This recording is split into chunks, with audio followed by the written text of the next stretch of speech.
বিসমিল্লাহির রহমানির রহিম। প্রিয় বন্ধুরা, আমাদের সামনে একটি এলইডি টেলিভিশন, এটা হলো ভিশন কোম্পানির, আর এটার মডেল নাম্বার হলো BSN 24LEDGO1, অর্থাৎ 01 হতে পারে এটা। যাই হোক, এটা হলো মডেল নাম্বার। তো এই টিভিটার প্রবলেম হলো আমরা রিমোট খুঁজে পাচ্ছি না। এটার আমরা অনেক রিমোট খুঁজেছি, এটার রিমোট পাওয়া যায়নি। আমি দেখুন, এই যতগুলো রিমোট আমরা ট্রাই করে দেখেছি, যদি কোনোটা হয়। তারপর ভীষণ মাস্টার, তারপর এমনি মাস্টার, অনেকগুলা দেখেছি, কোনোটাই হয় না। তো এই জন্য আমরা কিভাবে আমরা অন্য আরেকটি রিমোট ব্যবহার করতে পারবো।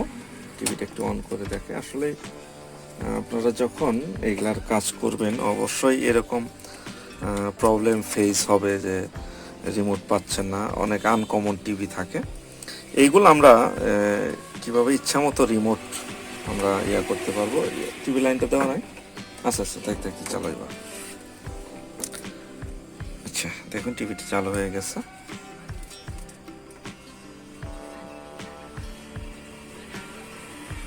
তো এই টিভিতে আমরা রিমোট পাচ্ছি না। তো এখন এই টিভিতে আমরা এই যে ওয়েস্টার্ন যে টিভির রিমোট আছে, আমরা এই ওয়েস্টার্ন টিভি রিমোটটা সেট আপ করবো। সেটা অবশ্যই সফটওয়্যারের মাধ্যমে হতে হবে, এবং কি যে সফটওয়্যারটা এই টিভিতে আমরা ইনস্টল করব, এই সফটওয়্যারটা আপনাদের কালেকশন করা থাকতে হবে। নেটে আমি অনেকগুলো দেখেছি, কোনোটারই সফটওয়্যার এটা পাইনি। তো আমার কাছে এটা সংরক্ষিত আছে। তো আমরা এখন এইটাই দেখাবো, এটা কিভাবে করব। আর এই কাজটা করার জন্য অবশ্যই ডিভাইসের প্রয়োজন হবে। এই যে RT809F অথবা H, যে কোনোটাতে আপনারা এই কাজটা করতে পারবেন। তো আমরা এখন সরাসরি কাজে চলে যাব। LED TV repair training centre, এখানে এলইডি টিভি সার্ভিসিং শেখানো হয়। যোগাযোগের ঠিকানা গোপালপুর, টাঙ্গাইল, ঢাকা, বাংলাদেশ। Mobile number 01718232200। তো আমরা RT809F যে ডিভাইসটা আছে সেটার সাথে ভিজিএ কেবলের মাধ্যমে কানেকশন করে নিয়েছি। আর এইখানে আমরা এখন যে RT809F এর যে ডিভাইসের সফটওয়্যারটি আছে সেটা ওপেন করে নেব।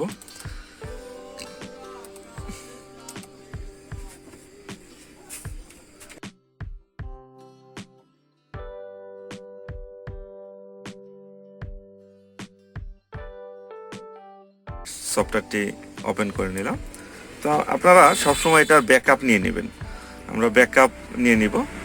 আর ব্যাকআপ নিলে একটু সুবিধা হবে, যদি ফাইল না ম্যাচ করাতে পারেন সেই ক্ষেত্রে ওইটা দিয়ে আবার রান করতে পারবেন। তো যেহেতু এই কাজগুলো করতে মোটামুটি আমাদের হয়ে গেছে, যে কারণে আমরা ব্যাকআপ আপাতত নেব না, আপনারা ব্যাকআপ নেবেন। তো অ্যাট ফার্স্ট আমরা আইএসপি কানেক্ট করবো, অটো আইএসপি। দেখুন মেমোরিটি এখানে পেয়ে গেছে। এখন এটা আমরা ওয়েস্টার্ন যে রিমোটটা আছে, ওয়েস্টার্ন যে সফটওয়্যারটি আছে সেটা সিলেক্ট করে দিব। এখানে যে আমার এইটা আছে, এই যে ওয়েস্টার্ন যে আমি সফটওয়্যারটি এখানে করে রেখেছি, এটা সিলেক্ট করে নেব। সিলেক্ট করে নিলে দেন এখন এটা রাইট করব। রাইট করলে এটা আমাদের ওই সফটওয়্যারটি এই টিভিতে ইনস্টল হয়ে যাবে। আর ইনস্টল হওয়ার পরে হয়তো আমাদের বেসিক কিছু কাজ করতে হতে পারে।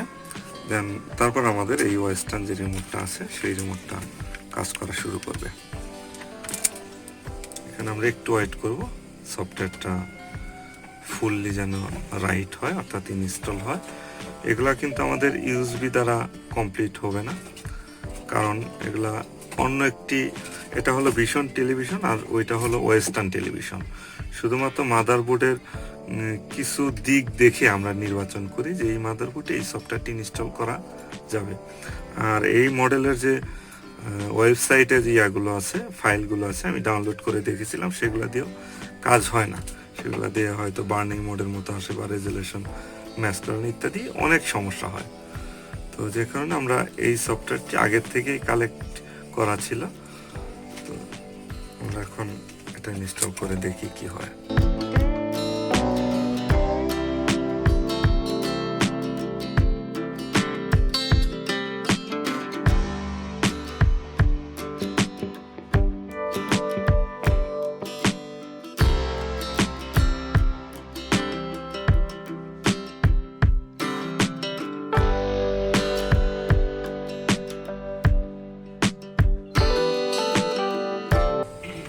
প্রায় শেষের দিকে আমাদের এটা মোটামুটি সাকসেস হয়ে গেছে। তো আমরা টেলিভিশন দিক চলে আসবো।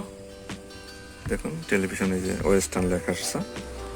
এখন প্রবলেম হলো যে এখানে কালার বিট প্রবলেম দেখা যাচ্ছে। তো টিভিটাকে রান হোক, তারপর আমরা বাদ বাকিগুলো দেখে নেব।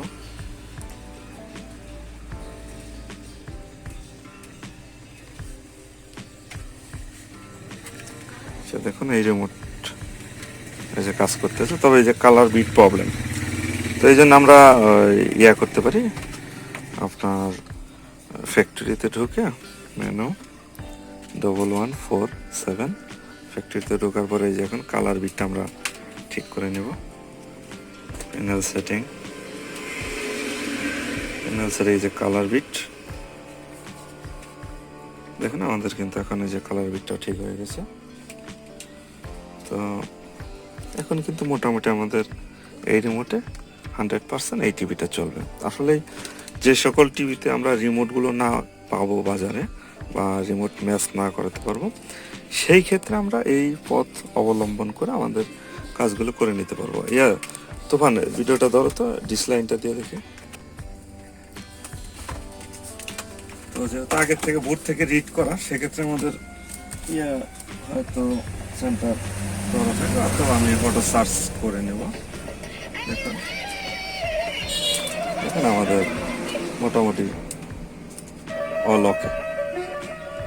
তো যাই হোক, আমরা কাজটি সাকসেস হয়েছে এই কাজে। তো সবাই ভালো থাকুন, সুস্থ থাকবেন। আজ এই পর্যন্ত।